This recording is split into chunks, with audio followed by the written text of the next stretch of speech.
रामायण तो हम सभी ने जरूर देखी है। रामायण का समापन श्री राम जी के जल समाधि के साथ होता है, जहां वे अपने वाहन गरुड़ में सवार होकर बैकुंठ प्रस्थान करते हैं। इसके बाद अयोध्या नगरी और वहां के लोगों की जानकारी शायद ही किसी को है, लेकिन आज की तिथि में राम जन्मस्थली अयोध्या में राम मंदिर बनकर तैयार हो चुका है। आगामी 22 जनवरी 2024 को राम मंदिर में भगवान श्री राम जी की प्राण प्रतिष्ठा की जाएगी। राम मंदिर निर्माण की प्रक्रिया कोई सरल प्रक्रिया नहीं थी। इस मंदिर को बनता हुआ देखने के लिए ना जाने कितने ही भक्तों ने अपनी जान दे दी। त्रेता युग में रामपुत्र कुश द्वारा बनाए गए मंदिर समय के साथ जर्जर होते चले गए। इस वीडियो में हम आपको रामलला के मंदिर के निर्माण की शुरुआत और इससे जुड़े घटनाओं के बारे में बताएंगे। राम जी के बैकुंठ जाने के बाद उनके पुत्र कुश ने अयोध्या में श्री राम जी का मंदिर बनवाया। अयोध्या में ये इकलौता नहीं, बल्कि सीता राम जी के 3000 मंदिर थे। समय बीतने के साथ मंदिरों की देखभाल ना होने के कारण ये जर्जर होते चले गए। 57 ईसा पूर्व उज्जैन के राजा विक्रमादित्य ने इन मंदिरों को ठीक करवाया, लेकिन अप्रैल 1526 में बाबर भारत आता है और 1528 तक वो अयोध्या पहुंच जाता है। बाबर के कहने पर उसके सेनापति मीर बाकी ने वहां के मंदिरों को तोड़कर मस्जिद बनवा दिए, जिसे बाद में बाबरी मस्जिद के नाम से जाना गया। लगभग 150 वर्षों तक मंदिर में किसी का ध्यान नहीं जाता, क्योंकि भारत पर मुगल शासन ने अपनी जड़ें जमा रखी थी। लगभग 190 साल बाद यानी 1717 में आमेर के राजा जय सिंह द्वितीय राम मंदिर के जगह की मांग करते हैं, क्योंकि ये मंदिर हिंदू के आस्था से जुड़ा था। मुगल शासकों से संबंध ठीक होने के बाद भी राजा जय सिंह ऐसा नहीं कर पाते, लेकिन वे मस्जिद के बाहर एक चबूतरा बनवाते हैं, जहां मुस्लिम मस्जिद के अंदर नमाज पढ़ते और हिंदू मंदिर के बाहर चबूतरे पर पूजा किया करते थे। 250 वर्षों का समय बीत चुका था, लेकिन हिंदू मंदिर गिराने की बात भूले नहीं थे। ये बात हिंदुओं के लिए बिल्कुल भी स्वीकार्य नहीं था कि रामलला के जन्म स्थली पर मंदिर न होकर मस्जिद कैसे हो सकता है। कई सालों तक ऐसा ही चलता रहा। 1813 में हिंदू संगठनों ने दावा किया कि बाबर ने 1528 में राम मंदिर को तोड़कर मस्जिद बनवाया था। इसका समर्थन कई रिपोर्टों में साबित हो चुका था। 1853 में 14 सांप्रदायिक अखाड़ों में एक निर्मोही अखाड़ा ने यह दावा किया कि इस मस्जिद के स्थान पर मंदिर था, जिसे गिराकर मस्जिद बनाया गया। अब हम यहाँ फिर से मंदिर बनाएंगे। मुसलमानों द्वारा इसका विरोध किया गया। कई जगहों पर हिंदू मुस्लिम दंगे भी हुए। 1855 तक हिंदू मुसलमान एक ही जगह पूजा करते। 1855 के बाद मुस्लिम को मस्जिद के अंदर जाने की आदेश तो मिल जाते हैं, लेकिन वहीं दूसरी तरफ हिंदू अंदर नहीं जा सकते। ऐसे में हिंदुओं ने मुख्य गुंबद से 150 फीट दूर राम चबूतरे पर पूजा करनी शुरू कर दी। 1885 में निर्मोही अखाड़े के महंत रघुवर दास ने राम चबूतरे पर छतरी लगाने की अर्जी दी, जिसे अदालत ने ठुकरा दिया। निर्मोही अखाड़ा कई सालों से राम मंदिर की लड़ाई लड़ रहा था।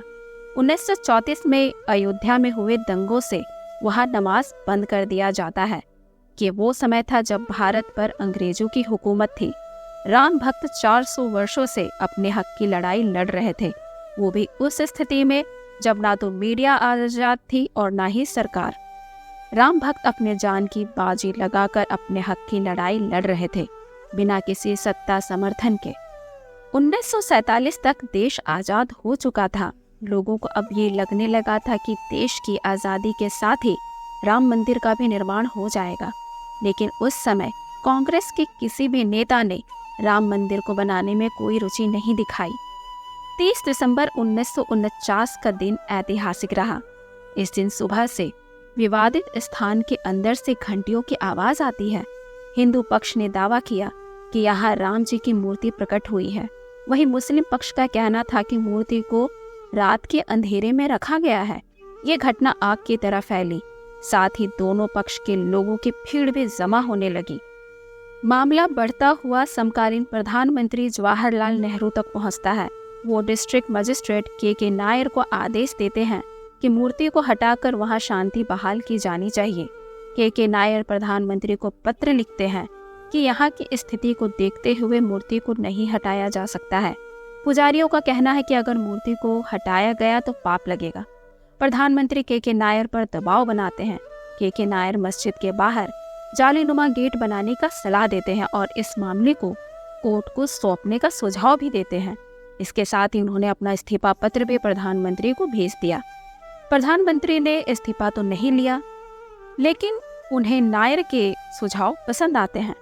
इसके बाद 1950 में हिंदू महासभा के वकील गोपाल सिंह विशारद ने फैजाबाद जिला अदालत में अर्जी दाखिल कर मंदिर में रामलला की पूजा करने की अर्जी दाखिल की। 35 सालों तक हिंदू पक्ष और सुन्नी वक्फ बोर्ड के बीच असंतुलन बना रहा। 1980 में बीजेपी के आने के बाद राम मंदिर आंदोलन तेज होता गया। 1984 में दिल्ली के विज्ञान भवन में ये सीतामढ़ी से अयोध्या तक एक रथ यात्रा निकालने का मन बनाते हैं, लेकिन 1984 में इंदिरा गांधी की हत्या के बाद ये कार्यक्रम को टाल दिया जाता है। साल 1986 में प्रधानमंत्री राजीव गांधी हिंदुओं का विश्वास जीतने के लिए मंदिर के गेट खुलवा देते हैं, जिससे मुस्लिम दल कांग्रेस से नाराज होकर बाबरी मस्जिद एक्शन कमेटी बनाती है। कांग्रेस 1889 का चुनाव हार जाती है। राम मंदिर के पक्ष में होने की वजह से बीजेपी को इसका फायदा मिलता है। 1989 के चुनाव में उन्हें 85 सीटें मिलती हैं। नेशनल फ्रंट के नेता वीपी सिंह प्रधानमंत्री बनते हैं। बीजेपी नेता लाल कृष्ण आडवाणी ये ऐलान करते हैं कि राम मंदिर के सपोर्ट में गुजरात के सोमनाथ से लेकर उत्तर प्रदेश के अयोध्या तक एक रथ यात्रा निकाली जाएगी। इस यात्रा में मोदी जी भी शामिल थे। रथ यात्रा के दौरान बिहार के समस्तीपुर जिले में LK आडवाणी जी को गिरफ्तार कर लिया जाता है। जिस दिन अयोध्या में रथ यात्रा का समापन होना था, रथ यात्रा के दौरान हुए दंगों से नाराज होकर 30 अक्टूबर 1990 को बड़ी संख्या में कार सेवक अयोध्या पहुंचते हैं और मस्जिद के ऊपर अपना झंडा फहरा देते हैं। उत्तर प्रदेश के मुख्यमंत्री मुलायम सिंह यादव कार सेवकों पर गोलियां चलाने का आदेश देते हैं। 5 कार सेवक मारे जाते हैं। 6 दिसंबर 1992 को 2 लाख कार सेवक अयोध्या पहुंचते हैं। उस समय कल्याण सिंह यूपी के मुख्यमंत्री थे और PV नरसिम्हा राव देश के प्रधानमंत्री। भारी भीड़ ने मस्जिद के तीनों गुंबद गिरा दिए। यूपी में राष्ट्रपति शासन लागू हो गया। कल्याण सिंह ने अपने पद से इस्तीफा दे दिया। इन दंगों में 1000 लोगों ने अपनी जानें गंवाई। 7 साल तक इस दिशा में कोई कार्य नहीं हुआ। 90 के दशक में बीजेपी के दोबारा केंद्र में आने के बाद हिंदू संगठनों का मनोबल बढ़ा और वे राम मंदिर आंदोलन को लेकर सक्रिय हो गए। ASI archaeological survey of India को मामले की जांच करने को कहा गया। ASI ने अपनी रिपोर्ट में यह सिद्ध कर दिया कि विवादित स्थान से मिले अवशेषों से यह साबित होता है कि वहां पहले हिंदू मंदिर थी। ASI की रिपोर्ट ने संजीवनी का काम किया। इसे आधार बनाते हुए अदालत ने विवादित जमीन को राम जन्मभूमि ट्रस्ट, निर्मोही अखाड़ा और सुन्नी वक्फ बोर्ड में बराबर बांट दिया। तीनों ही पक्ष इस फैसले से खुश नहीं थे। 9 नवंबर 2019 में सुप्रीम कोर्ट यह फैसला सुनाती है कि विवादित जमीन राम जन्मभूमि ट्रस्ट को दे दी जाए। 1528 को राम मंदिर गिराने के 492 वर्षों के लंबे संघर्ष और अथक प्रयास के बाद उनकी प्राण प्रतिष्ठा की जाएगी। दोस्तों, सच्चाई की लड़ाई कितनी भी लंबी क्यों ना हो, अंत में विजय की माला सत्य को ही पहनाई जाती है। आज जिस राम मंदिर को देखकर हम गदगद हैं, उसमें शहीद हुए सभी संतों और भक्तों को कोटि कोटि नमन, जिनके तमाम कोशिशों के कारण ही आज की पीढ़ी उनके सपनों को अपनी आंखों से जीवंत देख पाएगी। दोस्तों, इस वीडियो को शेयर करें जिससे हम राम जन्मभूमि के इतिहास को लोगों तक पहुंचा सके। आइए हम सभी मिलकर एक दिया उनके नाम का जलाएं, जिन्होंने अपने जीवन की आहुति देकर इस संकल्प को पूरा किया। जय श्री राम।